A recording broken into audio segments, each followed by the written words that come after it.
प्यारे मित्रों, संबोधि classes YouTube channel पर आपका स्वागत है। इस वीडियो के द्वारा हम लोग दिल्ली सल्तनत के अध्ययन के स्रोतों के बारे में जानेंगे। दिल्ली सल्तनत के अध्ययन के स्रोतों की जहाँ तक बात है तो हमारे लिए यह जानना महत्वपूर्ण है कि दिल्ली सल्तनत के अध्ययन के लिए बेसिकली हम साहित्यिक स्रोतों पर डिपेंडेबल हैं या निर्भर हैं। और सल्तनत कालीन स्रोत की जहाँ तक बात आती है तो पहला साहित्यिक स्रोत चचनामा नामक ग्रंथ है। चचनामा जो कि मूलतः अरबी भाषा में लिखी गई। चचनामा के राइटर अली अहमद थे। चचनामा ग्रंथ के द्वारा अरबों के सिंध विजय पर प्रकाश पड़ता है या हमें अरबों के सिंध विजय के बारे में जानकारी मिलती है। आगे चलकर अल कूफी नामक व्यक्ति ने चचनामा ग्रंथ का, जो कि बेसिकली अरबी भाषा में लिखा गया था, फारसी में अनुवाद किया। सल्तनत कालीन स्रोतों की जहाँ तक बात है तो हमारे जेहन में अगला नाम अलबरूनी का आता है। अलबरूनी ने भी अरबी भाषा में किताबुल हिंद ग्रंथ की रचना की, जिसे रेहला के नाम से भी जाना जाता है। अलबरूनी प्रथम मुस्लिम भारतविद था। कहने का आशय यह कि भारत के बारे में लिखने वाला प्रथम मुस्लिम स्कॉलर अलबरूनी था। अलबरूनी को मुन्नजिम के नाम से भी जाना जाता है। मुन्नजिम का अर्थ होता है खगोल शास्त्री और ज्योतिष शास्त्री। अलबरूनी के बारे में हमें यह ध्यान में रखना होगा कि अलबरूनी 1018-19 में महमूद गजनी के सेना के साथ भारत आया था, लेकिन उसने भारत का ऑब्जर्वेशन या भारत का अवलोकन स्वतंत्र रूप से किया। अलबरूनी ने 11वीं सदी के भारतीय सामाजिक सांस्कृतिक जीवन पर प्रकाश डाला है। आगे चलकर किताबुल हिंद अर्थात रेहला का अंग्रेजी अनुवाद इसी सचाऊ के द्वारा किया गया। सल्तनत कालीन इतिहासकारों में अगला नाम उतबी का आता है। उतबी ने अरबी भाषा में तारीख-ए-यामिनी या किताब उल यामिनी की रचना की। उतबी महमूद गजनी का निजी अधिकारी था। सल्तनत काल से जुड़े हुए अगले इतिहासकार हसन निजामी थे। हसन निजामी ने कुतुबुद्दीन ऐबक के समय या कुतुबुद्दीन ऐबक के समय का इतिहास लिखा है और उसने उस बुक का टाइटल ताज उल मासिर दिया है। ताज उल मासिर प्रथम ऐतिहासिक रचना है जो भारत में मुस्लिम शासन के प्रारंभ को रेखांकित करता है। कहने का आशय यह कि भारत में मुस्लिम सत्ता स्थापित होने की सूचना सबसे पहले हमें ताज उल मासिर ग्रंथ से ही प्राप्त होती है। ताज उल मासिर ग्रंथ जो है, इस ग्रंथ से हमें बेसिकली 1192 से लेकर 1206 ईस्वी तक की घटनाओं की जानकारी प्राप्त होती है। कहने का आशय यह कि 1192 में तराइन का दूसरा युद्ध हुआ, जिसमें मोहम्मद गोरी ने पृथ्वीराज चौहान को पराजित किया।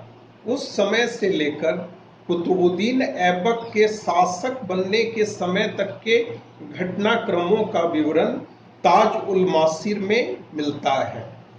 सल्तनत कालीन अगले ऐतिहासिक व्यक्तित्व फक्र-ए-मुदब्बिर थे, जिन्होंने 1228 ईस्वी में आदाब उल हर्ब बा शुजाअत नामक ग्रंथ की रचना की।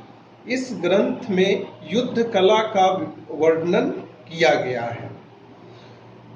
एक बार फिर से आप लोग बुक का नाम ध्यान रखेंगे, आदाब उल हर्ब व शुजाआत। सल्तनत कालीन अगले ऐतिहासिक व्यक्तित्व या अगले इतिहासकार अलाउद्दीन अता मलिक जुवैनी थे। जुवैनी ने तारीख जहां गुस्सा नामक ग्रंथ की रचना की। इस ग्रंथ में मंगोल शासकों के बारे में विस्तृत जानकारी मिलती है और इसी ग्रंथ में चंगेज खां द्वारा जलालुद्दीन मांगबरनी का पीछा किए जाने का विवरण मिलता है। सल्तनत काल के अगले इतिहासकार निजामुल मुल्क तूसी थे, जिन्होंने सियासत नामा ग्रंथ की रचना की और इस ग्रंथ में हमें प्रारंभिक तुर्क शासकों के समय प्रचलित गुलाम प्रथा या गुलामी प्रथा या दास प्रथा और दासों के प्रशिक्षण का विवरण या जानकारी प्राप्त होता है। सल्तनत काल के अगले इतिहासकार मिनहाज ए सिराज थे। मिनहाज ए सिराज ने 1259-60 में तबकात ए नासिरी नामक ग्रंथ की रचना की। इस ग्रंथ में पैगंबर मुहम्मद से लेकर दिल्ली सल्तनत के सुल्तान नासिरुद्दीन महमूद तक के काल का विवरण मिलता है और इस रचना में या इस ग्रंथ में कहने का आशय यह कि तबकात ए नासिरी नामक ग्रंथ में मिनहाज उस सिराज ने नासिरुद्दीन महमूद को दिल्ली का आदर्श सुल्तान कहा है। सल्तनत काल से संबद्ध अगले इतिहासकार अमीर खुसरो थे। अमीर खुसरो का जन्म 1252 ईस्वी में उत्तर प्रदेश के बदायूं जिले के पटियाली गांव में हुआ था। अमीर खुसरो के बारे में हमें यह ध्यान में रखना होगा कि उन्होंने बलवन से लेकर गयासुद्दीन तुगलक तक के दरबार को सुशोभित किया। कहने का आशय यह कि यदि किसी एक इतिहासकार की बात की जाए जिसने दिल्ली सल्तनत काल के दौरान सर्वाधिक सुल्तानों का कार्यकाल देखा, तो वह व्यक्तित्व अमीर खुसरो था। अमीर खुसरो का लोकप्रिय नाम तूती ए हिंद अर्थात हिंदुस्तान का तोता था।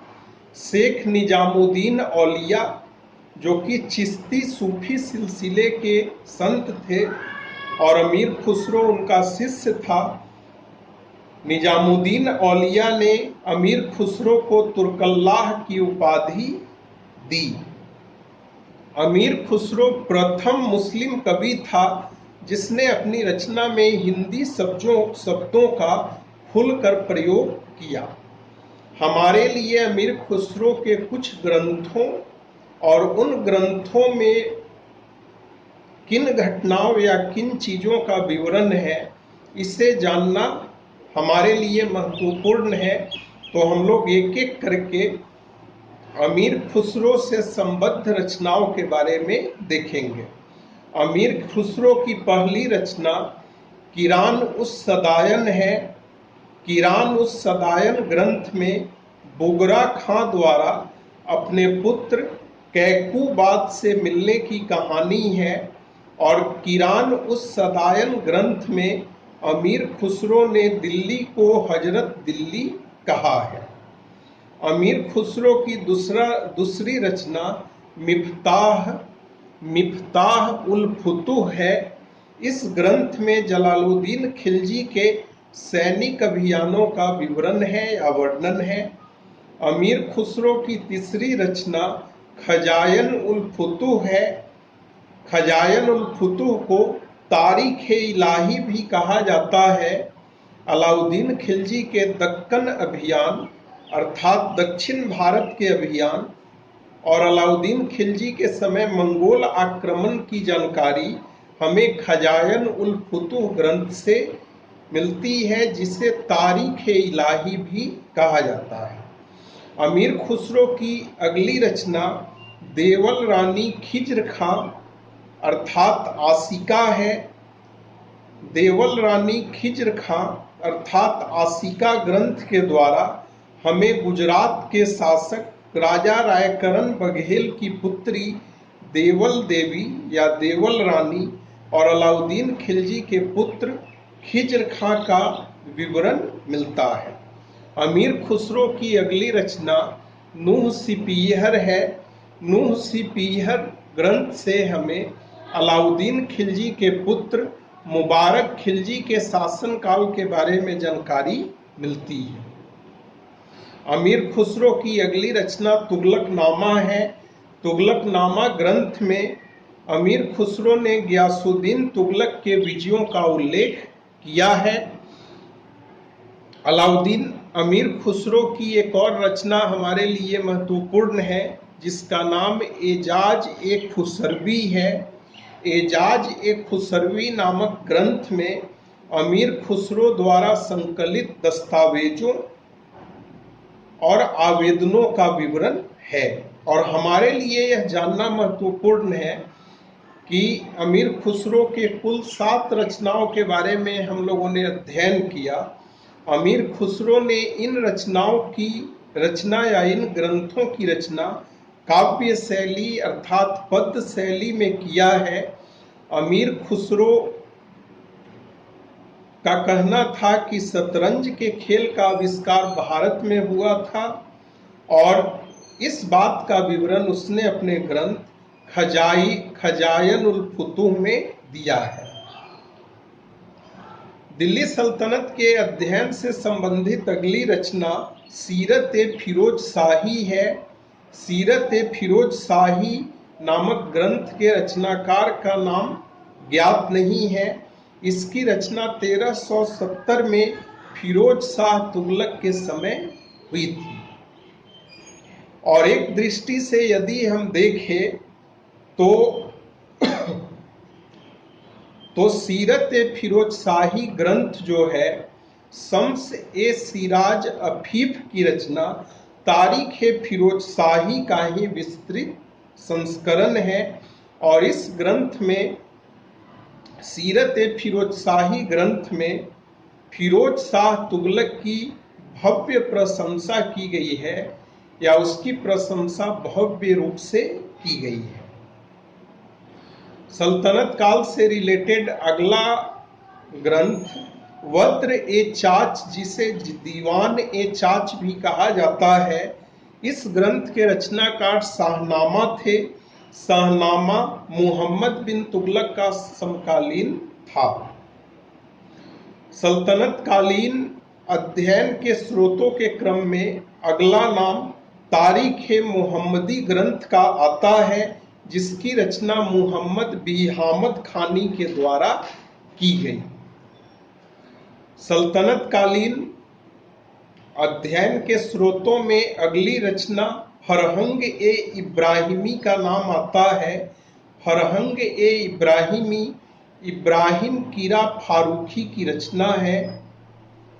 सल्तनत काल से संबंधित एक और महत्वपूर्ण ऐतिहासिक व्यक्तित्व जियाउद्दीन बर्नी था। जियाउद्दीन बर्नी ने भी बहुत सारी रचनाएं की जिनमें से प्रमुख रचनाओं का नाम हमारे लिए ध्यान में रखना महत्वपूर्ण है। एक एक करके हम लोग जियाउद्दीन बर्नी के ग्रंथों के बारे में जानेंगे। केवल हम लोगों को जियाउद्दीन बर्नी के ग्रंथों का नाम ध्यान में रखना है। यहाँ से बहुत क्वेश्चन पूछा जाएगा तो यही क्वेश्चन देगा कि अमुक ग्रंथ की रचना किसने की। तो जियाउद्दीन बर्नी का पहला ग्रंथ है तारीख ए फिरोज शाही, दूसरा ग्रंथ है फतवा ए जहांदारी, तीसरा ग्रंथ है कुब्बत उल तारिक, चौथा ग्रंथ है सनाए मुहम्मदी, पांचवा इनायत नामा इलाही और छठा ग्रंथ हसरत नामा। एक बार फिर से इसको सुनिए। तारीखे फिरोज शाही, फतवा ए जहांदारी, कुब्बत उल तारिक, सनाए मुहम्मदी, इनायत नामा इलाही और हसरतनामा बरनी अर्थात जियाउद्दीन बरनी की रचनाएं हैं। सल्तनत काल से रिलेटेड एक और ऐतिहासिक व्यक्तित्व शम्स ए सिराज अफीफ थे। इन्होंने तारीख ए फिरोजशाही ग्रंथ की रचना की। अल उमरी ने अरबी भाषा में मसालिक उल अबसार नामक ग्रंथ की रचना की। ख्वाजा अब्दुल मलिक इसामी ने फुतुह उस सलातीन ग्रंथ की रचना की। फुतुह उस सलातीन। मौलाना अली यजदी ने जफरनामा ग्रंथ की रचना की। याहिया बिन अहमद सरहिंदी ने तारीख ए मुबारक शाही ग्रंथ की रचना की। खोंदा मीर ने खुलासत उल अखबार और कानून ए हुमायूनी की रचना की। फिरोज शाह तुगलक दिल्ली सल्तनत का एकमात्र ऐसा शासक या सुल्तान होगा जिसने अपनी आत्मकथा लिखी। फिरोज शाह तुगलक ने अपनी आत्मकथा फुतूहात ए फिरोज शाही के नाम से लिखी। सल्तनत कालीन अगला ऐतिहासिक व्यक्तित्व मुल्ला अब्दुल करीम था। मुल्ला अब्दुल करीम ने मासीर ए महमूद शाही ग्रंथ की रचना की। अजीजुद्दीन किरमानी ने दलायल ए फिरोज शाही की रचना की। दलायल ए फिरोज शाही। मीर मोहम्मद तकी मीर ने निकातुस सोहरा नामक ग्रंथ की रचना की। निकातुस सोहरा। ख्वाजा मोहम्मद गेसुदराज ने मिराज उल आसिकीन नामक ग्रंथ की रचना की। मिराज उल आसिकीन नामक ग्रंथ की रचना की। शाह मीरान बीजापुरी ने शाहे मरगुलुब कुलुब ग्रंथ की रचना की। शेख बुरहानुद्दीन ने जल तरंग की रचना की। मौलाना बजही ने सरबस की रचना की। अमीर हसन सिज्जी ने फबाद उल फुबाद की रचना की। हमीद कलंदर ने खैर उल मजलिस की रचना की। ख्वाजा जियाउद्दीन नक्शबी ने तूती नामा की रचना की। तूती नामा ग्रंथ प्राचीन भारतीय ग्रंथ सूख सप्तती का फारसी अनुवाद था। जहां तक कश्मीर के इतिहास की जानकारी की बात है तो कश्मीर से रिलेटेड कुछ पुस्तकों को हमारे लिए ध्यान में रखना महत्वपूर्ण है। जैसे क्षेमेंद्र ने लोक प्रकाश ग्रंथ की रचना की। राज तरंगनी के नाम से कुल मिलाकर 4 रचनाएं लिखी गई। जनरली हम लोग राज तरंगनी का मतलब समझते हैं कि कलहन द्वारा रचित ग्रंथ, लेकिन ऐसा नहीं है। राज तरंगनी के नाम से कुल मिलाकर 4 बुक लिखे गए। राज तरंगनी का मतलब होता है राजाओं की धारा, और राज तरंगनी बेसिकली कश्मीर के इतिहास से रिलेटेड है।